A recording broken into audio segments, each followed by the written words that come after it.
Guys, I'm wearing my Virginia Tech shirt today because we're in the middle of football season now and I'm a huge fan, but no, that is not the point of my video today. Today I want to talk about hunger. Now, a lot of times in working with individuals who are in eating disorder recovery, hunger is a huge factor because they don't feel hungry. What's happened is their body has adapted to whatever they were doing with those eating disorder behaviors to the point where their hunger cues are really inconsistent. Either they very rarely feel hungry or they feel hungry at weird times of the day, but there's not consistent hunger where they, for example, feel hungry for breakfast and then for lunch and a snack and dinner or whatever it might be. So how can we manage that to actually meet your meal plan when you're not feeling hungry?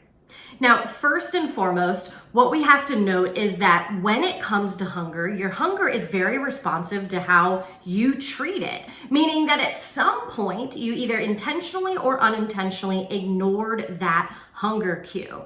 And what happened was your body just sort of stopped sending it. It's kind of like the boy who cried wolf. Your body was sending you this hunger cue, you weren't listening to it, so those cues started to diminish. Some of that has to do with the adaptation that your metabolism is likely doing as well, but ultimately what's happening here is your hunger cues are not where they're supposed to be. So you probably guessed it, but yes, what we want to do is work on getting you to eat even though you're not hungry. I know that seems really, really weird, and frankly, it can be really hard to do, but we've got to get you to do that. Some tactics that you can use in order to try to eat even though you're not hungry is set alarms on your phone. Set an alarm for breakfast, lunch, snack, dinner, and stick to those alarms, even if you're not hungry. Because what will happen by getting you to take in food at those regular times is we'll start to see your hunger pick up as well. Your body will start to actually send those hunger cues, and then you won't have to listen to those alarms,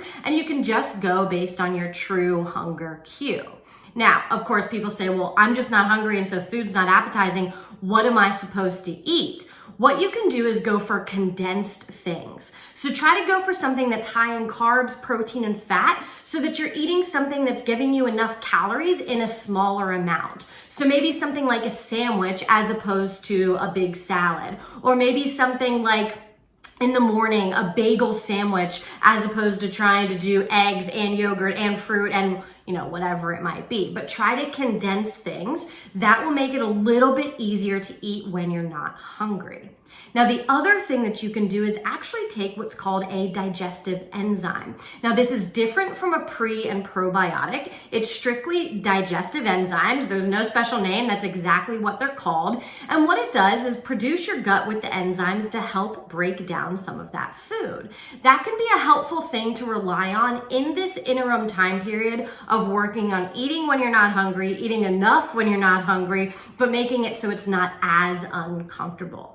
So if you're battling this time period of trying to listen to your meal plan or your dietitian or whoever it might be, but you're really not hungry, try those 3 things. Set an alarm on your phone for each of your meals and snacks. Eat condensed foods and try digestive enzymes to help with some of that uncomfort that might happen after eating meals when you're not hungry. And before you know it, give it a couple weeks, maybe a couple months, but usually it does happen pretty quickly. You'll get those strong hunger cues back and it won't feel like such a chore to eat, and we can get that enjoyment back around food, which is so important in this process of recovery. Guys, thanks for being here. Don't forget to like and subscribe.